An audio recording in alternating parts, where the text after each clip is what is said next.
왕으로 오시느니라는 제목으로 말씀의 은혜를 같이 나누겠습니다. 여러분, 사자성어 중에서 견월망지라는 말이 있습니다. 견월망지라는 것은 뭐냐면은 달을 보았으면 그 달을 가리키는 손가락은 잊어버려야 된다라는 그런 말입니다. 그러니까 달은 본질이고 달을 가리키는 손가락은 그 달을 가리키는 데 기능하는 것일 뿐이지 그 손가락에 주목하면 안 된다라는 거죠. 손가락은 비본질을 얘기하는 것입니다. 자, 예를 들면 우리 성경에서도 보면 느흐수단이라는 게 나옵니다. 히스기야 왕이 우상을 척결할 때 느흐수단이란 것을 부숴버렸다 그랬는데, 그 느흐수단이 뭐냐면 그 민수기에 보면 그 광야 시절에 그 백성들이 범죄했을 때 하나님께서 불뱀들을 보내서 이 백성들이 이제 재앙을 맞이했습니다. 그때 울며 하나님 앞에 부르짖어 기도했고, 그때 하나님께서 구원의 방법을 알려주셨는데 놋뱀을 만들어서 들어올리고 그것을 쳐다보는 자는 다 구원을 받는다 그랬습니다. 그때 만들었던 그 놋뱀, 놋으로 만든 그 뱀의 모양을 한 장대, 그거를 느후수단이라고 하면서 오랜 시간 동안 사람들이 그것을 대단한 물건으로, 대단한 능력 있는 것으로, 영험한 것으로 그렇게 우상처럼 섬기고 있었다라는 것을 보여주는 것입니다. 자, 그것은 그냥 놋으로 만든 뱀의 형상이지 어떤 신비한 능력이 있는 것이 아닙니다. 그것을 통해서 역사하시는 하나님이 능력이 있는 것인데, 사람들은 느흐수단이라고 부르면서 그것을 마치 신처럼 우상으로 섬기고 있었다라는 거죠. 여러분, 우리도 그럴 수가 있어요. 우리 차량에다가 또 십자가를 달아놓으신 분들도 계시고, 집에다가 또 우리 교회에다 이렇게 십자가를 달아놓는데, 여러분, 이 십자가 자체가 능력 있는 것이 아닙니다. 십자가에서 능력이 나오는 것이 아니라 그 십자가를 지신 예수 그리스도에게 능력이 있는 것이고, 우리가 그것을 믿는 믿음을 통해서 그 능력이 나타나는 것입니다. 그런 믿음이 없다면 여러분, 십자가도 우상이 될 수 있는 거예요. 자, 그러면 지금 성탄절을 기다리는 이 대림절은 어떨까? 과연 무엇이 다리고 무엇이 손가락일까? 여러분, 생각해 볼 수 있길 바랍니다. 이 성탄절, 또 대림절, 절기, 여러 가지 절기의 행사, 이런 것들은 손가락일 수 있습니다. 성탄과 대림의 의미를 우리 마음으로 새기고 정말로 알고 그 믿음으로 사는 것, 그것이 달입니다. 그것이 진짜예요. 그것이 하나님을 기쁘시게 하는 내용입니다. 오늘 우리가 대림절 기간 중에 예수님의 이 탄생, 예수님의 탄생을 기다리는 이 시기에 예수님이 나심을 우리가 또 말씀을 통해서 묵상할 수 있기를 바랍니다.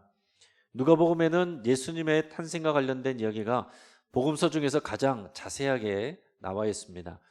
자, 오늘 본문에 보면 예수님이 태어나시기 6개월 전에 세례 요한이 잉태가 됩니다. 그 마리아의 친척인 이 엘리사벳이 나이가 들었지만은 하나님께서는 그를 잉태하게 하셔서 세례 요한이 먼저 6개월 전에 이 땅에서 또 잉태되게 됐습니다. 그리고 나서 오늘 본문에 6개월 이후에 그때 그 세례 요한이 태어날 것을 알려줬던 천사 가브리엘이 이번에는 마리아에게 나타나서 이제 잉태하고 아들을 낳을 것이다 라는 것을 얘기해 주는 내용이 나오고 있습니다. 그때 이제 가브리엘은 우리가 보통 천사장이라고 얘기를 하고 하나님의 소식을 전하는 그런 천사죠. 이 천사가 나타났을 때에 마리아는 아직 약혼한 상태이고 결혼한 상태는 아닙니다. 자, 약혼한 상태는, 그러나 유대인의 풍습에 있어서 약혼을 하고서 1년 동안은 각자가 따로 살다가 1년 후에 신랑이 신부를 데리러 오는 것이 풍습이에요. 그 약혼을 했어도 그것은 이미 기혼한 거나 마찬가지로 그렇게 우리가 살아가야 됩니다. 자, 그런데 약혼을 했지 아직 요셉과 같이 살고 있지는 않는 처녀의 몸인 마리아를 가브리엘이 찾아왔다라는 것이죠. 찾아와서 이렇게 얘기합니다. 은혜를 받은 자여 평안할지어다. 주께서 너와 함께 하시도다. 너는 두려워하지 말아라. 네가 하나님께 은혜를 입었느니라. 하나님의 은혜가 너에게 임하였으니까 두려워하지 말아라. 이렇게 얘기합니다. 그러면서 보라 내가 잉태하여 아들을 낳으리니 그 이름을 예수라 하라. 예수라는 이름은 실제적인 그 발음은 예슈아라고 하는 것이 맞습니다. 예슈아, 여호수아, 호세아 다 같은 의미들인데 이것은 여호와는 구원이시다라는 의미를 담고 있어요. 그러니까 하나님의 구원을 나타내실 분으로서 태어나시는 이가 너에게 잉태될 것이다 라는 것을 얘기를 했습니다. 그러면서 뭐라고 그랬냐면은 그는 큰 자가 되고 지극히 높으신 이의 아들이라 일컬어질 것이요. 아들이 된다가 아니고 아들이라 일컬어진다 라는 얘기는 그분이 아들이란 얘기예요. 하나님의 아들이다. 지극히 높으신 이는 하나님이시고 하나님의 아들이다 라는 얘기를 하는 것입니다. 그리고 그분은 다윗의 왕위를 가지고 이 야곱의 집 이스라엘을 왕으로 다스릴 것이고 그 나라는 영원 무궁할 것이다. 이런 말을 해줬습니다. 그랬더니 마리아가 굉장히 당황하고 놀라면서 나는 아직 남자를 알지 못하는데 어떻게 이런 일이 있을 수 있습니까? 나는 아직 약혼만 했을 뿐이지 지금 요셉과 같이 사는 것이 아닌데 어떻게 제가 잉태를 할 수 있습니까? 이렇게 물어봤죠. 그랬더니 35절에서 가브리엘이 얘기하기를 성령이 너에게 임하시고 지극히 높으신 이의 능력이 너를 덮으시리니 이러므로 나실 바 거룩한 이는 하나님의 아들이라 일컬어지리라. 이렇게 얘기했습니다. 그러니까 성령님의 능력으로 그리고 하나님의 지극히 높으신 하나님의 능력으로 성령님이 임하셔서 하나님의 능력으로 이 일이 가능하게 될 거다.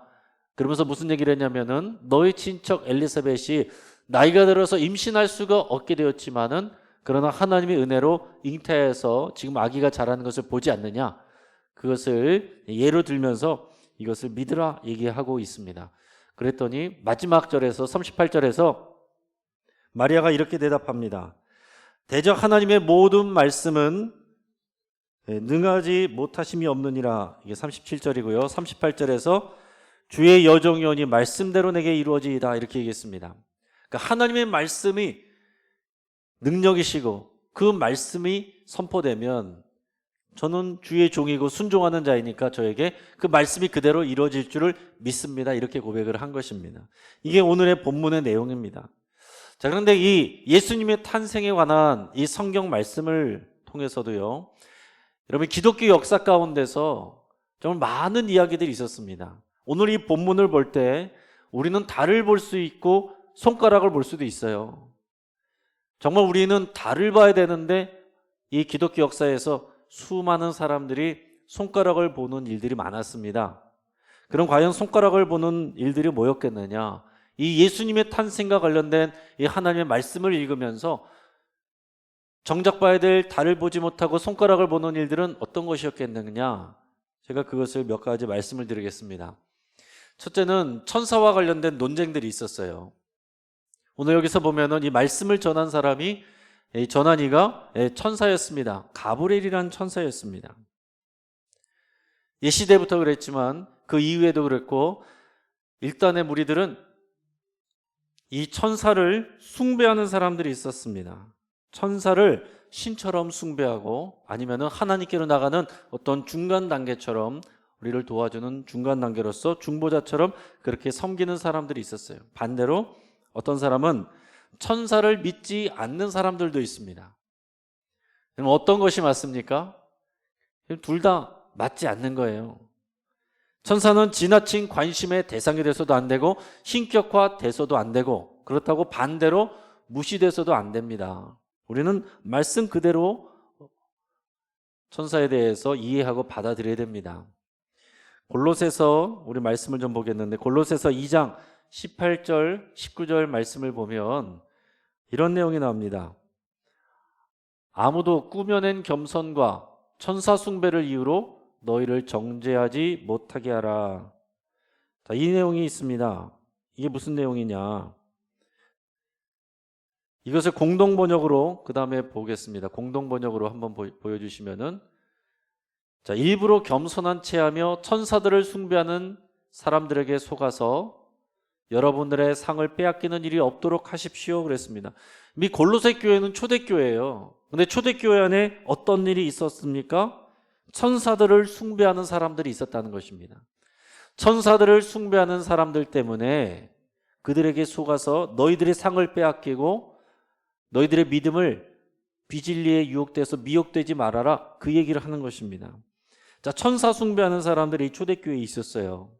그러니까 예수님의 탄생의 가운데 이 천사들이 나타나서 하는 일들을, 그 기록을 알고 보면서 사람들은 천사를 숭배하는 사람들이 옛부터 많이 있었습니다.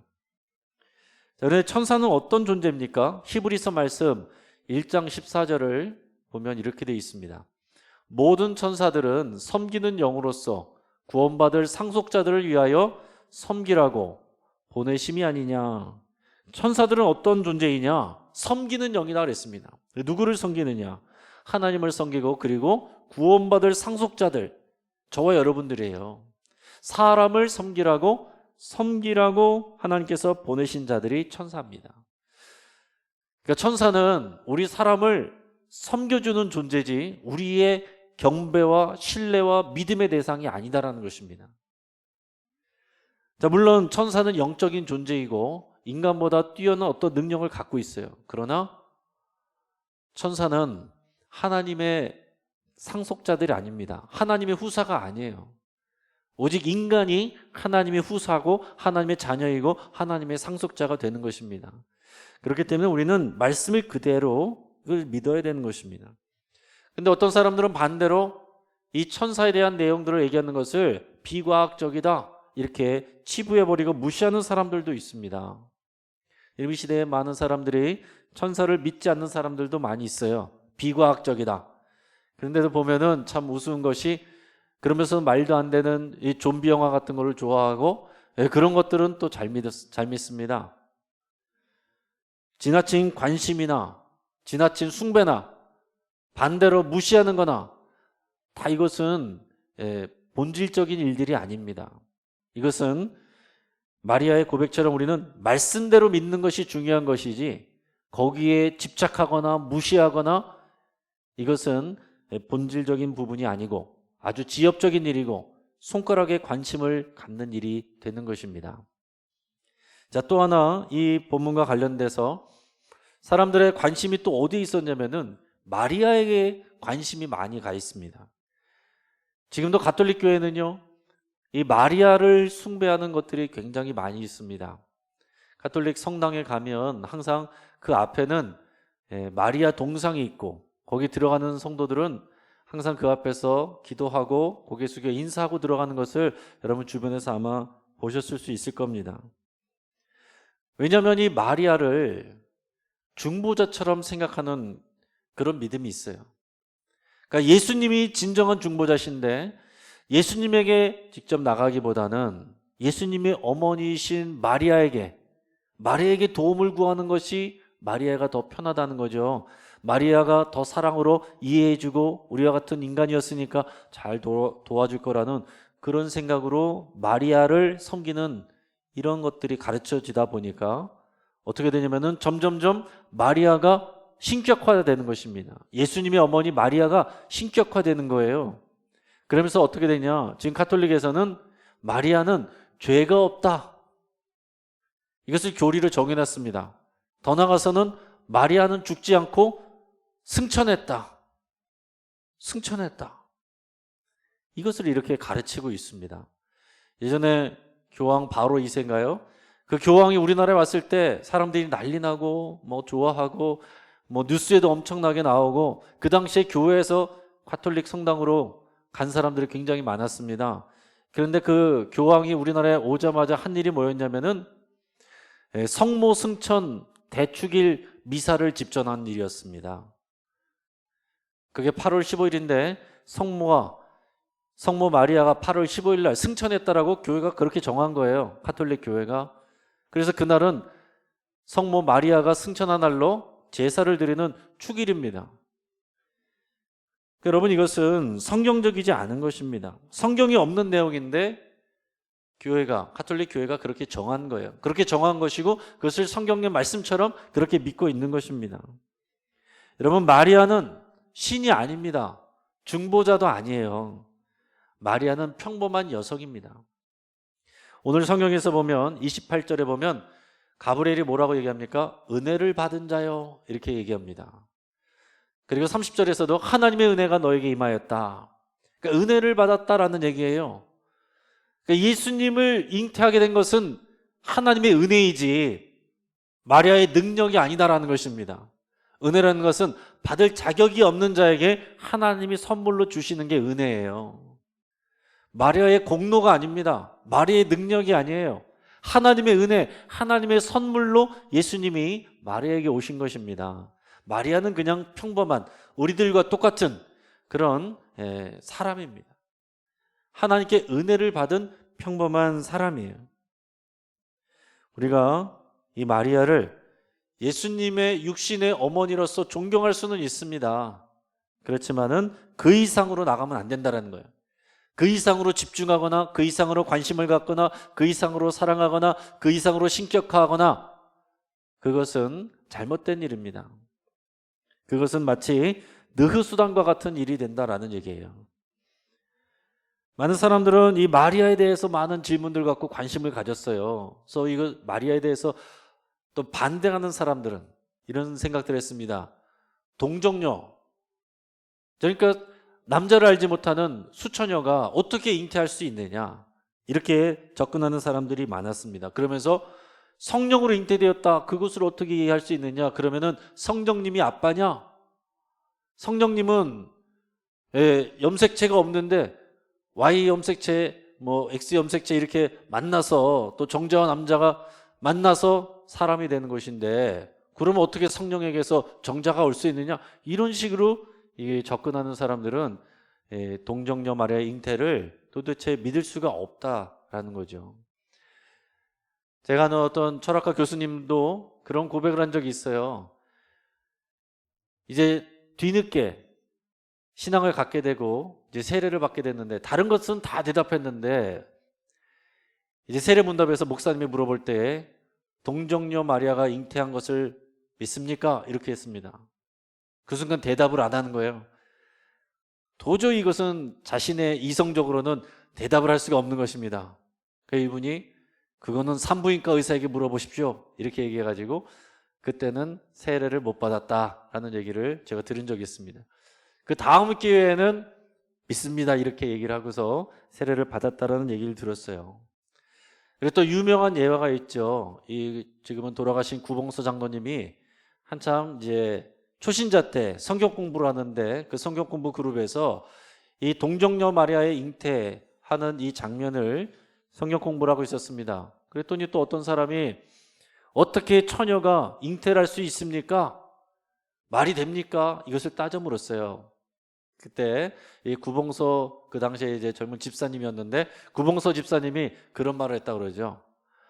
아니, 지서방이 괜찮다는데 네가 왜 야단이야? 우스갯소리처럼 많이 인용되는 내용이지만은 그것이 꼭 올바른 접근법은 아닙니다. 그러나 중요한 것은 우리가 이것을 과학적으로 이해할 수 있는 일은 아니다라는 거죠. 마리아를 너무 신격화하든지 아니면은 과학적인 잣대로만 이것을 바라볼 때에 우리는 오늘 성경 말씀의 본질을 볼 수 없고 본질을 놓칠 수 있다라는 것입니다. 자, 오늘의 말씀을 통해서 많은 사람들은 또 어떤 논쟁을 벌였느냐? 예수님의 본성에 대한 논쟁을 많이 벌여왔습니다. 예수님은 하나님이시냐 아니면은 인간이시냐, 이거 가지고서도 기독교 역사 가운데 오랜 시간 동안 사람들이 싸워왔어요. 여러분 어떻게 생각하십니까? 어떤 사람들은 예수님의 인성을 강조하다가 보니까 이렇게 얘기합니다. 예수님은 인간에게 태어났으니까 완전히 인간이고, 그러니까 예수님은 죄가 있는 분이다, 그냥 인간일 뿐이다, 그는 신이 아니다, 이렇게까지 나가는 사람들이 있었어요. 반대로 어떤 사람들은 예수님의 신성을 강조하다 보니까 예수님은 신이시고 예수님은 영적인 존재이기 때문에 육체를 입고 이 땅 가운데 올 수가 없다. 예수님이 이 땅 가운데 성육신하신 것, 예수님이 또 부활하신 것, 그것은 그렇게 보여진 것일 뿐이지 실제로 육체로 오시거나 육체로 죽거나 육체로 부활한 것이 아니다. 이렇게 얘기하는 사람들이 있었어요. 이 사람들도 이단으로 정죄된 사람들입니다. 그걸 가연설 이단이라고 그래요. 자, 요한이서 1장 7절 말씀을 한번 보겠습니다. 요한이서 1장 7절 말씀을 같이 읽어보겠습니다. 시작. 미혹하는 자가 세상에 많이 나왔나니 이는 예수 그리스도께서 육체로 오심을 부인하는 자라. 이런 자가 미혹하는 자요 적그리스도니.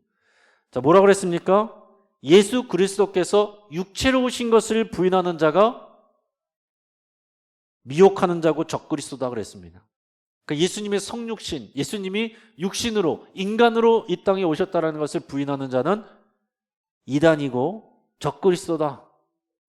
이렇게 얘기했습니다. 이 초대교회 때부터 이 교회 안에 그 당시에도 예수님이 어떻게 하나님이, 신성한 하나님이 이 죄된 인간의 몸을 입고 올 수가 있느냐? 어떻게 그러면 예수님이 죄인이 안 될 수가 있느냐? 죄인이 되면 어떻게 죄인을 위해서 죽을 수가 있느냐? 그것이 무슨 효력이 있느냐? 이런 식으로 자꾸 논리를 펴가다 보니까 이것을 가지고 갑노들바 따지는 일들이 많았어요. 이건 너무 예수님을 영적인 존재로만 보는 것도 잘못된 것이고, 반대로 앞에서 얘기한 것처럼 예수님을 이런 신격화한 것을 다 빼버리고 역사적 예수를 찾는다, 그렇게 하는 사람들도 많이 있었습니다. 역사적 예수를 아는 것은 중요한 부분이지만 역사적 예수를 본다고 해서 하나님의 이 보내신 아들로서 예수님의 신성을 무시하는 경향들도 많이 있었습니다. 그러니까 예수님을 이해할 때 어떤 신적인 일들, 신비한 일들, 이런 것들은 다 빼버리고 예수님이 하신 말씀의 어떤 윤리적인 교훈들, 예수님의 어떤 인류애적인 그런 희생과 사랑, 그런 것들만 바라보고 그런 것들만 유의미하다라고 생각하는 사람들이 또 있었다는 거죠. 여러분, 우리는 어떻게 이해됩니까? 예수님은 참 인간이시면서 참 하나님이십니다. 이게 우리 고백해야 되는 거예요. 예수님은 100% 인간이시고 100% 하나님이십니다. 여러분, 이 가운데서 여러분 혼동하시지 마시고 너무 고민하지 마시고 오늘 마리아의 고백처럼 말씀대로 이루어지는 줄을 믿으시기를 주의 이름으로 축복합니다. 자, 그럼 오늘 본문을 통해서 우리가 달을 보는 것은 어떻겠는가? 우리 본질을 이해하는 것은 뭐겠는가? 여러분 한번 생각해 볼 수 있길 바랍니다. 오늘 본문을 통해서 우리가 정말 성경이 우리에게 가르쳐주고 보여주는 그 의미, 그 교훈이 뭔가, 우리의 대림절 기간에 새겨될 것이 무엇인지를 여러분 잘 들어보실 수 있길 바랍니다. 첫째는 예수님의 오신 이 일은 하나님의 은혜이고 하나님이 계획하신 하나님의 역사다라는 사실입니다. 앞에서 얘기했지만은 마리아가 어떤 능력이 있거나 마리아에게 어떤 공로가 있어서 예수님을 잉태한 것이 아니에요. 하나님의 은혜일 뿐입니다. 그는 오직 하나님의 은혜로 선택받은 것일 뿐이에요. 이 모든 일들은 하나님께서 계획하시고 하나님께서 진행하신 사건입니다. 구약 성경은 한마디로 표현하면 이렇게 표현할 수 있습니다. 장차 메시아가 오신다. 메시아가 오셔서 너희를 구원할 것이다. 메시아가 오셔서 다윗의 왕권을 회복할 것이다. 온 땅을 다스릴 것이다. 아까 앞에서 마리아에게 얘기한 대로 그것을 말씀하는 겁니다. 그 메시아, 그 그리스도, 그분을 기다리라고 하는 것이 구약의 예언의 말씀들이에요. 자, 그것이 성취되었다라는 거죠. 그것을 하나님께서 실제로 우리의 인간의 역사 가운데서 눈에 보여지게 이루신 일, 이게 오늘 예수님이 탄생하신 일에 굉장히 놀라운 일입니다. 지금도 많은 사람들이 하나님이 어디 있느냐? 내 눈앞에 보여봐라. 하나님이 살아계신 증거를 보여봐라. 그런 사람들이 많이 있는데, 예수님이 이 땅 가운데 인간의 역사 가운데 눈에 보이게 이렇게 여러분 실제적으로 오신 것이 여러분 하나님의 살아계신 역사입니다. 그 예수님이 실제로 죽으시고 3일 만에 부활하신 이 사건이 우리에게 주신 하나님의 실제적인 증거예요. 이 예수님이 오신 것을 우리가 믿기 때문에 이 세상이 지금 우리가 뭐라고 얘기합니까? 주후, 오늘 2020년이라고 얘기하는 거 아니에요? 예수님이 오신 이후로 2020년 지났다는 얘기잖아요.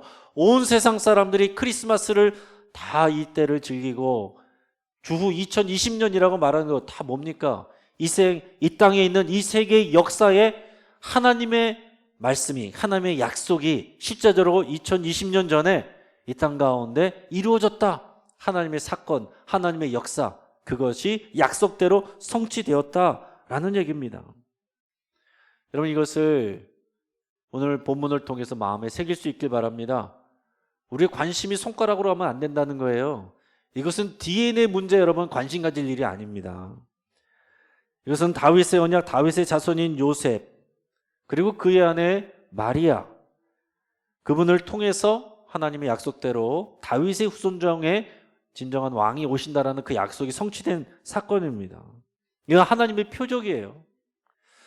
자, 그러면 다윗의 자손은 요셉이라고 나와 있는데 마리아에게서만 나왔으면은 예수님은 실제로는 다윗의 자손 아닌 거 아니냐?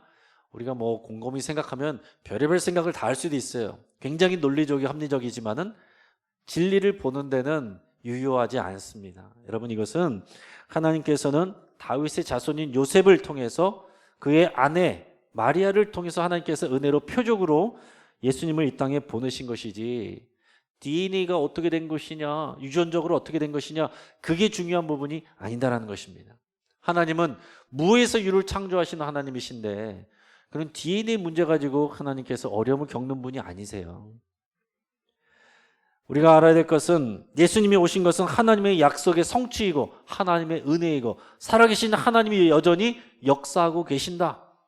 그 약속대로 이루셨고 그의 남은 약속을 이루실 것이다 라는 그 소망과 믿음이 오늘 말씀을 통해서 우리에게 증거가 되어야 됩니다.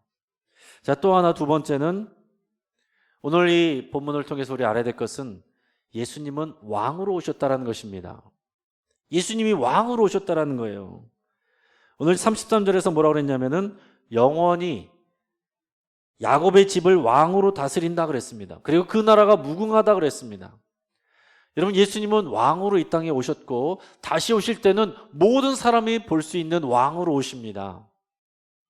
자, 그런데 마리아와 유대 백성들은 이 예언과 이 말씀들을 하나님의 그 수준으로 이해하기는 어려웠어요. 왜냐하면 야곱의 집을 그 왕위를 가지고 다스린다 그랬는데 야곱의 집이란 말이 무슨 얘기냐면은 이스라엘 민족을 얘기하는 것입니다. 야곱의 다른 이름이 이스라엘이잖아요. 이 이스라엘 민족의 시조가 야곱이고 이스라엘 민족을 얘기할 때 야곱으로 표현을 많이 합니다. 야곱의 집이란 것은 이 야곱, 이스라엘 민족, 그리고 이스라엘의 그 왕권, 그것을 다 통틀어서 그렇게 얘기하는 것입니다. 마리아도 그랬고 유대인들은 뭘 생각했냐면은 이 약속을 이스라엘을 하나님께서 이 민족을 회복시키신다, 자기 민족에 대한 예언으로 봤어요. 그리고 더 좁혀서는 유대인들을 위한 약속으로 봤습니다. 그래서 예수님이 오셨다가 가셨는데도 제자들은 처음에는 이방인들에게 선교할 생각을 하지를 않았습니다. 왜냐하면 이 약속은 유대인들에게만 주신 거라고 생각을 했기 때문에 예수님은 이 야곱의 집을 다스리는 왕, 이스라엘 민족의 왕으로 오시는 거라고 생각을 했기 때문에 이 말씀을 온전하게 이해하지 못했습니다. 그러나 이 말씀의 진정한 의미는 여기서 말하는 야곱의 집은 그냥 이스라엘 민족만을 얘기하는 것이 아닙니다. 이제는 참 이스라엘이 누구냐? 그것은 우리가 예수 그리스도를 통해서 믿음으로 하나님과 언약 백성 된 사람들이 참 이스라엘이 되는 것입니다. 저와 여러분들이 참 이스라엘이고 그리고 야곱의 집이에요. 그리고 어떤 민족, 유대인, 어떤 또 믿는 사람들 이 정도만 문제가 아니라 하나님은 이 예수 그리스도를 보내실 때에 이 모든 나라, 이 모든 땅, 모든 세계, 모든 역사를 다스리는 왕으로 보내신 것입니다. 여러분, 이 믿음이 굉장히 중요한 것입니다. 이 믿음의 고백이 있어야 우리에게 오늘의 본문 말씀이 의미가 있는 거예요. 이 본문 말씀이 우리에게 의미가 있으려면은 이 믿음이 우리에게 분명히 있어야 돼요. 안 그러면은 2020년 전에 예수님에게 뭐 가브리엘이 나타났다, 예수님이 뭐 나으셨다.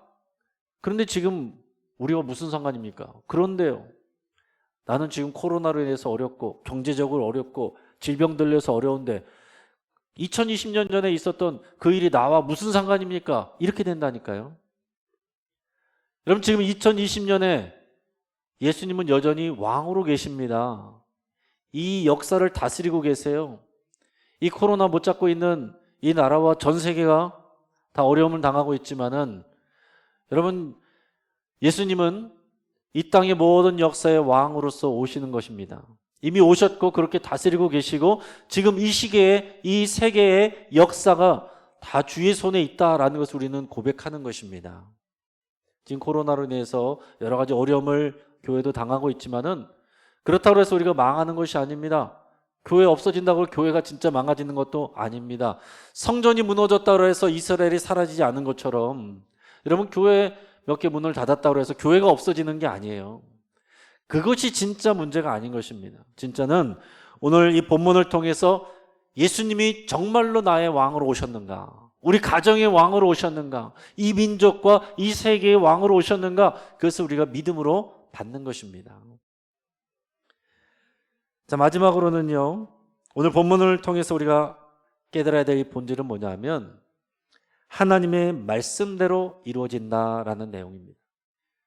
오늘 마지막에 마리아가 그렇게 고백했습니다. 하나님의 말씀대로 이루어진 줄을 믿습니다. 그랬습니다. 하나님의 말씀대로 이루어질 줄 믿습니다. 그게 우리의 고백이어야 돼요. 말씀대로 내게 이루어지이다. 하나님의 말씀, 그 말씀이 하나님의 능력이고, 하나님이 그렇게 말씀하셨으면 그렇게 되는 줄로 믿는 거, 그렇게 고백하는 거, 믿고서 현실 가운데 순종하는 거, 그게 여러분 우리에게 정말 중요한 것입니다. 하나님이 우리에게 원하시는 것은 그것입니다. 여러분, 지금 우리가 온라인으로 예배할 수밖에 없고 여러 가지 행사들을 할 수 없지만, 여러분, 그거보다 더 본질적인 것은 그러나 살아계신 하나님, 그리고 우리에게 왕으로 오신 예수 그리스도, 전혀 변함이 없으시고 문제가 없으십니다. 그분은 왕으로서 우리를 통치하고 다스리고 계세요. 우리는 그 주님을 바라보면서 하나님의 약속, 하나님의 말씀이 우리에게 이루어집니다. 이 믿음의 고백을 하는 것, 그 믿음으로 사는 것, 그것이 승리하는 것입니다.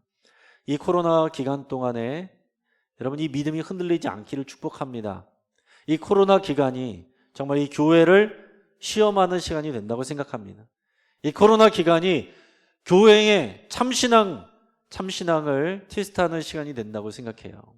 여러분, 우리의 믿음이 어디에 있었는지, 그냥 보여지는 것에 있었는지, 교회 생활하는 것에 있었는지, 여러분 어떤 프로그램이 있었는지 잘 생각해 보시고, 지금 모일 수 없고 우리가 어떤 프로그램을 할 수가 없고 전도도 하지 못하는 이런 상황 가운데서 여전히 예수님은 우리의 왕으로 오셔서 우리를 통치하시고 다스리시고, 하나님의 약속의 말씀이 우리에게 이루어지고, 우리 가정에 이루어지고, 우리 교회에 이루어지고, 이 온 세계에 이루어진다는 것을 여러분 믿음으로 고백할 수 있기를 축복합니다.